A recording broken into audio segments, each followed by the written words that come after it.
अगर आप मोबाइल या कंप्यूटर इस्तेमाल करते हैं तो आपने अवश्य ही एंड्रॉइड, आईओएस, विंडोज और लाइनक्स का नाम जरूर सुना होगा। ये दरअसल कुछ पॉपुलर ऑपरेटिंग सिस्टम है जो कि मोबाइल से लेकर कंप्यूटर और एटीएम मशीन से लेकर रोबोट्स तक सब में इस्तेमाल होते हैं।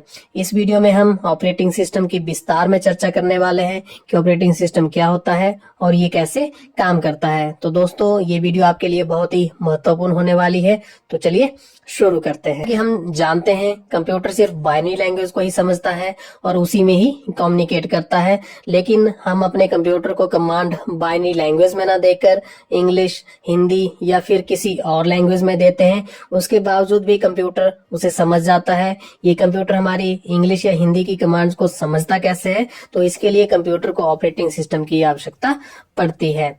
तो ऑपरेटिंग सिस्टम को ओएस के नाम से भी जाना जाता है और ये एक सिस्टम सॉफ्टवेयर है जो कि कंप्यूटर और यूजर के बीच में एक इंटरफेस की तरह काम करता है। दरअसल ऑपरेटिंग सिस्टम प्रोग्राम्स का एक सेट होता है जो कि स्टोरेज डिवाइस में स्टोर रहता है और ये कंप्यूटर के रिसोर्सेज तथा सारे ऑपरेशंस को मैनेज करता है।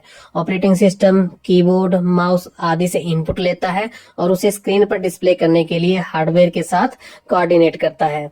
अगर आसान शब्दों में कहें तो ऑपरेटिंग सिस्टम हमें कंप्यूटर के साथ कम्युनिकेट करने में हमारी मदद करता है, यानी ये हमारे द्वारा हिंदी और इंग्लिश में दी गई इंस्ट्रक्शंस को कंप्यूटर को समझाता है, वो भी बिना कोई कंप्यूटर लैंग्वेज को सीखे हुए। तो कंप्यूटर में बहुत सारी games, MS office, adobe reader, Photoshop, internet browsers, media player जैसे और भी सॉफ्टवेयर इंस्टॉल्ड रहते हैं जिनको आप ऑपरेटिंग सिस्टम की मदद से ही चला पाते हो। तो ऑपरेटिंग सिस्टम कंप्यूटर में लोड होने वाला पहला प्रोग्राम होता है जो कि बाकी सारे सॉफ्टवेयर्स और प्रोग्राम्स को चलाता है। अगर कंप्यूटर में ऑपरेटिंग सिस्टम नहीं होगा तो कंप्यूटर अपना काम नहीं कर सकता, यानी ऑपरेटिंग सिस्टम के बिना कंप्यूटर यूजलेस है। अगर ऑपरेटिंग सिस्टम की हिस्ट्री की बात की जाए तो सबसे पहला ऑपरेटिंग सिस्टम जनरल मोटर्स ने 1956 में सिंगल आईबीएम सेंट्रल कंप्यूटर को चलाने के लिए बनाया था। उसके बाद 1960 के दशक में आईबीएम ने ऑपरेटिंग सिस्टम डेवलप करना शुरू किया और अपने कंप्यूटर के साथ इस ऑपरेटिंग सिस्टम को डिस्ट्रीब्यूट करना भी शुरू कर दिया। इसके बाद 1969 में यूनिक्स ऑपरेटिंग सिस्टम का पहला वर्जन डेवलप किया गया था और इस ऑपरेटिंग सिस्टम को सी लैंग्वेज में लिखा गया था। इसके बाद माइक्रोसॉफ्ट ने अपना पहला ऑपरेटिंग सिस्टम बनाया, लेकिन इसको विंडोज नहीं कहा जाता था, इसको एमएस डॉस के नाम से जाना जाता था और इसे 1981 में तैयार किया गया था। विंडोज नाम का पहली बार उपयोग 1985 में किया गया जब एक ग्राफिकल यूजर इंटरफेस बनाया गया और एमएस डॉस के साथ जोड़ा गया था। अब ऑपरेटिंग सिस्टम के टाइप्स की बात करते हैं। वैसे तो ऑपरेटिंग सिस्टम को कई कैटेगरीज में बांटा गया है, लेकिन यहाँ पर हम कुछ मुख्य प्रकारों की बात करेंगे। तो सबसे पहले बात करते हैं बैच ऑपरेटिंग सिस्टम की। तो बैच ऑपरेटिंग सिस्टम डाटा को बैचेस के रूप में प्रोसेस करता है, यानी कि सिमिलर डाटा को बैचेस में एग्जीक्यूट किया जाता है और ये सारी प्रोसेस ऑटोमेटिकली होती है। इस प्रकार के ऑपरेटिंग सिस्टम में एंड यूजर और कंप्यूटर के बीच में कोई भी डायरेक्ट इंटरेक्शन नहीं होता है। Batch operating system second generation computer में यूज होने वाला पहला ऑपरेटिंग सिस्टम था। उसमें इनपुट डिवाइस के रूप में पंच कार्ड का उपयोग किया जाता था। इस ऑपरेटिंग सिस्टम में समान प्रकार के जॉब्स का एक बैच बना दिया जाता है और उस बैच को पंच कार्ड में स्टोर कर दिया जाता है और उस पंच कार्ड को ऑपरेटर को दिया जाता है और वो ऑपरेटर पंच कार्ड को कंप्यूटर को प्रोसेसिंग के लिए देता है और कंप्यूटर तब उस कार्ड में से एक एक करके फर्स्ट कम फर्स्ट सर्व तरीके से जॉब्स को पूरा करता है। हालांकि आजकल इस तरह के ऑपरेटिंग सिस्टम का इस्तेमाल नहीं होता है। नेक्स्ट अब बात करते हैं डिस्ट्रीब्यूटेड ऑपरेटिंग सिस्टम की। डिस्ट्रीब्यूटेड ऑपरेटिंग सिस्टम में बहुत सारे सिस्टम्स होते हैं और इसमें सारे सिस्टम्स एक शेयर्ड कम्युनिकेशन नेटवर्क के जरिए आपस में जुड़े होते हैं और मिलकर काम करते हैं। साथ ही हर सिस्टम के पास अपना सीपीयू, मेमोरी और बाकी सारे रिसोर्सेज होते हैं, इसलिए हर एक सिस्टम इंडिविजुअल भी काम कर सकता है।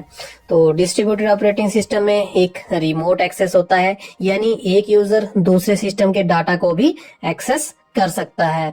तो डिस्ट्रीब्यूटेड सिस्टम में अगर एक साइट या कंप्यूटर बंद भी पड़ जाए तो अन्य दूसरे कंप्यूटरों में काम किया जा सकता है। और साथ ही यदि किसी नोड के पास ज्यादा काम आ जाता है तो डिस्ट्रीब्यूटेड सिस्टम उस लोड को नेटवर्क के दूसरे नोड्स को शेयर कर सकता है और आसानी से रिसोर्सेज को भी शेयर किया जा सकता है।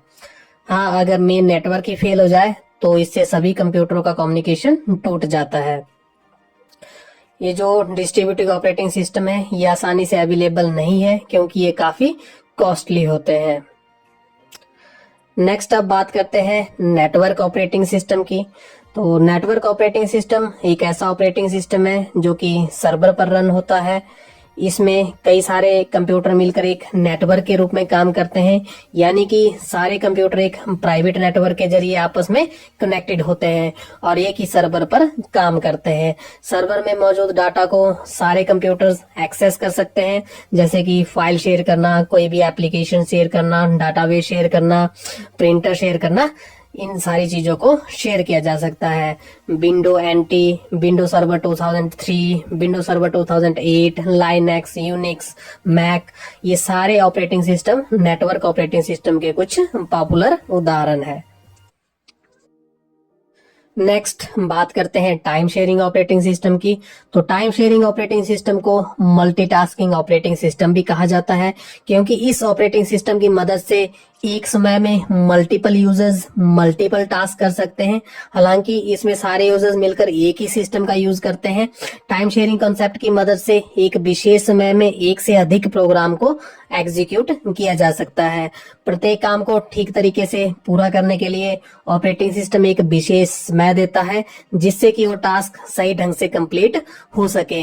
एक टास्क को पूरा करने में जो समय लगता है उसे टाइम क्वांटम कहा जाता है, और जब एक टास्क पूरा हो जाता है तो ऑपरेटिंग सिस्टम नए टास्क को एग्जीक्यूट कर देता है। इस तरह एक के बाद एक सभी टास्क एग्जीक्यूट किए जाते हैं। नेक्स्ट बात करते हैं रियल टाइम ऑपरेटिंग सिस्टम की। तो रियल टाइम ऑपरेटिंग सिस्टम एक एडवांस्ड ऑपरेटिंग सिस्टम है और ये डाटा को रियल टाइम में प्रोसेस करता है, यानी इनपुट को प्रोसेस करने और रिस्पॉन्स देने में लगने वाला समय बहुत ही कम होता है। इसलिए जैसे ही डाटा आता है तो बिना किसी डिले के प्रोसेस को एग्जीक्यूट करना होता है। ये बहुत ही फास्ट ऑपरेटिंग सिस्टम है और इसका उपयोग तब किया जाता है जब समय का महत्व बहुत अधिक होता है, जैसे कि सैटेलाइट लॉन्च करते वक्त या फिर गाइडेड मिसाइल को ऑपरेट करते वक्त। और ये जो रियल टाइम ऑपरेटिंग सिस्टम है ये भी दो प्रकार के होते हैं। पहला है hard real time operating system और दूसरा है soft real time operating system. तो hard real time operating system में टास्क को कंप्लीट करने के लिए जो समय मिला होता है उसी में ही टास्क को कंप्लीट करना पड़ता है। 1 सेकंड की भी देरी नहीं की जा सकती। जबकि जो soft real time operating system है इसमें टाइम की उतनी पाबंदी नहीं है। अगर कोई टास्क चल रहा है तो उसमें अगर नया टास्क आ भी जाता है तो नए टास्क को पहले प्रायोरिटी दी जाती है। इसके बाद नेक्स्ट बात करते हैं मल्टी प्रोसेसिंग ऑपरेटिंग सिस्टम की। तो मल्टी प्रोसेसिंग ऑपरेटिंग सिस्टम एक ऐसा ऑपरेटिंग सिस्टम है जिसमें एक से ज्यादा सीपीयू का इस्तेमाल किया जाता है। इसमें बहुत सारे सीपीयू आपस में जुड़े होते हैं, जिसके कारण काम बहुत ही तेज गति से पूरे हो जाते हैं। इस ऑपरेटिंग सिस्टम में टास्क को सब टास्क में डिवाइड किया जाता है और हर एक सब टास्क को अलग अलग प्रोसेसर को दिया जाता है। इसी वजह से एक टास्क काफी कम समय में कंप्लीट हो जाता है। इस ऑपरेटिंग सिस्टम में कंप्यूटर में बाकी हार्डवेयर की संख्या एक ही होती है, बस सीपीयू की संख्या को ही बढ़ा दिया जाता है। हालांकि ये ऑपरेटिंग सिस्टम नॉर्मल यूजर्स के लिए नहीं है, इसका इस्तेमाल असल में सुपर कंप्यूटर्स में होता है। नेक्स्ट बात करते हैं एम्बेडेड ऑपरेटिंग सिस्टम की। तो एम्बेडेड ऑपरेटिंग सिस्टम को किसी विशेष डिवाइस या किसी विशेष काम को पूरा करने के लिए ही बनाया जाता है, जो कि एक कंप्यूटर नहीं होता है। यानी इस ऑपरेटिंग सिस्टम को नॉन कंप्यूटर डिवाइसेस के लिए बनाया जाता है, जैसे लिफ्ट्स के लिए, पेट्रोल पंप्स के लिए, एटीएम मशीन्स के लिए, स्मार्ट वॉचेस के लिए। इन सभी चीजों में एम्बेडेड ऑपरेटिंग सिस्टम का इस्तेमाल किया जाता है। एम्बेडेड ऑपरेटिंग सिस्टम डिवाइस के हिसाब से बनाया जाता है, यानी जिस डिवाइस के लिए बनाया जाता है ये सिर्फ उसी में ही काम करता है। जैसे लिफ्ट में इस्तेमाल होने वाला ऑपरेटिंग सिस्टम केवल लिफ्ट के लिए है और किसी अन्य काम के लिए नहीं। इसके बाद लास्ट में अब बात करते हैं मल्टी प्रोग्रामिंग ऑपरेटिंग सिस्टम की। तो मल्टी प्रोग्रामिंग ऑपरेटिंग सिस्टम वह ऑपरेटिंग सिस्टम होता है जो 2 या 2 से अधिक प्रोग्राम्स को केवल एक प्रोसेसर के द्वारा एग्जीक्यूट करता है।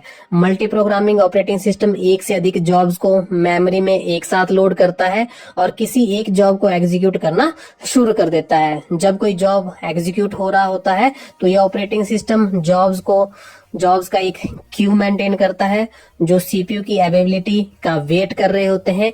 अगर एग्जीक्यूट हो रही जॉब को इनपुट आउटपुट ऑपरेशन की आवश्यकता होती है तो ऑपरेटिंग सिस्टम अगले जॉब की प्रोसेसिंग के लिए सीपीयू को उस जॉब पर ट्रांसफर कर देता है। इस तरह से कभी भी सीपीयू आइडल स्टेज में नहीं रहता है। तो दोस्तों ये था ऑपरेटिंग सिस्टम और ऑपरेटिंग सिस्टम के types. I hope operating system आपको अच्छे से समझ आ गया होगा।